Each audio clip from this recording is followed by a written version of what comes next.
Belejöttetek a végére? Was it good enough? Okay. A helyzet az, hogy a zenekar nagyon elfáradt. Viszont elértük azt, hogy 5 percre visszahívjuk egy ilyen meet and greetre, egy ilyen találkozóra, visszajön velünk ide a színpadra NIK WEST. Visszajöjjön? Kíváncsiak vagytok rá? Igaz is lehet, hogy rávesztük valami a capellára, szóval lesz ráadás. Na jól van, visszatér a 2 klasszik fotel, és közben azért azt el kell mondani, hogy NIK WEST-nek a csapata hányféle nemzetiségből áll össze, és hogy hogyan találta meg ezeket a zenészeket. Ezekről is szó lesz, meg persze arról is, hogy Prince miért hívta föl őt egyszer éjfélkor. Úgyhogy egy 5 percet kértem tőle, és azt mondta, hogy oké, annak ellenére, hogy a zenekar már rég lement.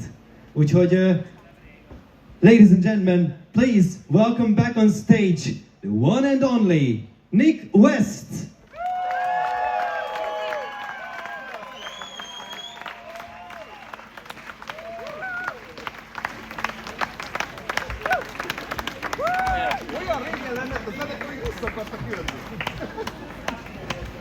Okay. Give it up.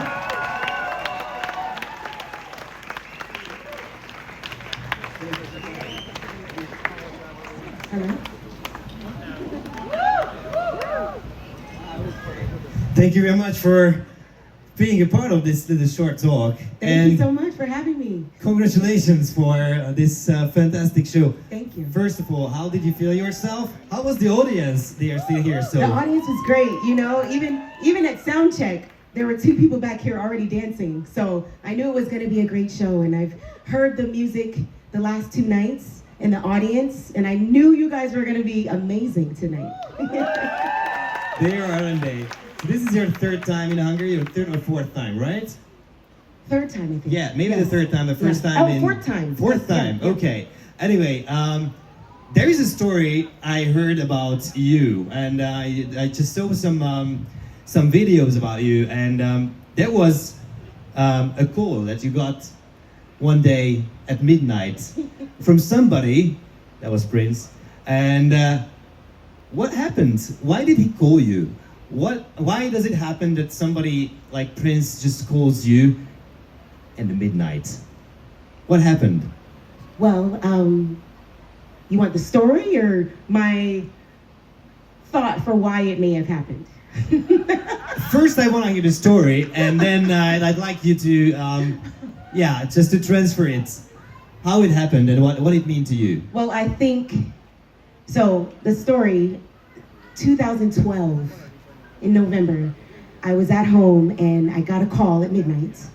And I didn't answer the call because I thought it was spam or somebody just pranking me.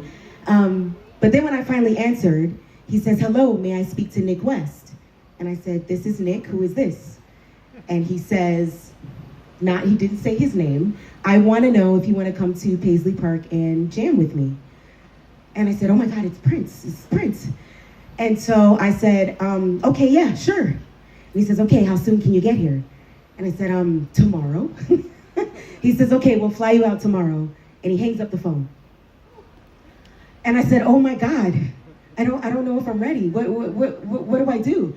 So I told myself I'm gonna stay up all night and I'm gonna work on as many Prince songs as I could find. So that's what I did.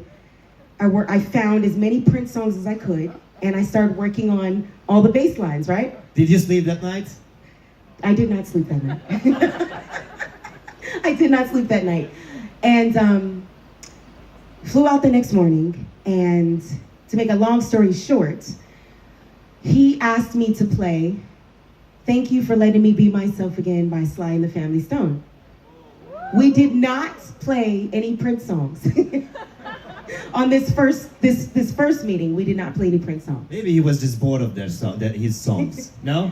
He just played them so much. Maybe, but also I think that because Larry Graham is his favorite bass player, he wanted to see if I could play one of his favorite bass lines. That's what I think. But, you know, as I started playing the bass line, I started playing it, and he picks up my bass and he says, let me show you a variation. And I was playing Tonight, the variation that he showed me. And he said, okay, I want you to play this groove until it's in you. And that was the only song we played that night. And the groove is finally in me. So I make sure on every show I play the very first song Prince and I played together. That must be very overwhelming to know these people, to play with these people. You are firstly a mom and a wife, and your son's name is Lenny. Lenny. Yeah. Who was the inspiration? Knock, knock. So, to piggyback off the Prince story, right after this, I had a dream that Lenny Kravitz was gonna call. Because I'm just like, okay, they're friends. Like, oh my God, I've always wanted to meet Lenny Kravitz and play with Lenny Kravitz and all the things. And I had a dream. And so I figured, okay, this is gonna happen one day. And a few weeks later, Lenny Kravitz ended up calling me. And he's just amazing, you know? And then once one legend knows you, I feel like when they get excited about you, they start telling their friends. And I think the only reason I was called that night was because I was ready for it. Even if we don't think we're ready for something, if we practice hard enough and we study our craft, when the student is ready, the teacher appears. So that's the reason why I feel like I was called that night, because subconsciously in some way I was ready for the next level.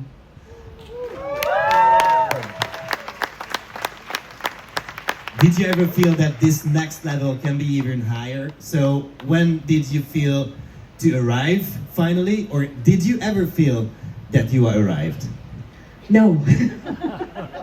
I've never felt like I've arrived because, and I don't think I ever will feel like I've arrived, because there's always something that you can learn. Even now, my son, who's 4 years old, he's teaching me things. You know, like he's learning the drums and doing things on drums that I don't even know how to do yet. So I feel like even in my mind when I feel like, okay, I've learned so much on the bass, what's next? I'm gonna move on to the next thing, something that I don't know. Because you never stop learning. And if you stop learning, then you die. I mean, that's it. There is one more thing about bass. Of course, why bass? And when it came to your life? And also, what do you think with bass? Can you do the storytelling as smooth as a piano player or a singer can do? Only with bass. So why bass? I was playing guitar since I was 12 years old. And when I was 16, my dad was picking me up from school and I heard Michael Jackson, You Want to Be Starting Something. And this song obviously had been out for, you know, years, decades, whatever. But for some reason that day, I just zoned in on the bass line. I heard that boom, boom, boom, boom, boom, boom, boom, boom, boom, boom, boom, boom, boom, boom. And the bass line moves this way throughout the entire song. And it just made you move. And I said, oh my God, what is that deep sound? And my dad said, that's a bass. And I said, that's what I want to play.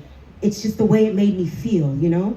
And so that same day, he went to a pawn shop and he bought me a bass for $100. And I've been stuck to the bass ever since. This is how dads are, right? That's how dads are. Yeah. Yes, good dads are this way. Yeah. I think it was the best $100 he's ever spent. And to answer your second question about storytelling in the bass, I feel like, just like with Michael Jackson's You Want to Be Starting Something, boom, boom, boom, boom, boom, boom, boom. Before you hear the lyrics, too high to get over, too low to get under, right? You hear this groove, and what does it make you do? It makes you want to dance, right? And I feel like a great bass line is something that's gonna make you move, something that's gonna make you dance. Before the singer sings anything, it's what you feel. So I feel like it's the beginning of the story in the song. It makes you move, and then you're like, oh, there's a singer. Let me hear what the singer's doing. So yeah, I'm all about the groove that makes your booty move.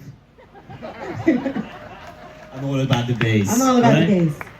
Anyway, I have a lot of questions, but I think you should relax, I guess. I mean, you better to just yeah, get some rest. And thank you very much. Thank you so much for Thank you so being much. here with us. So beautiful out here. Thank you. NIK WEST.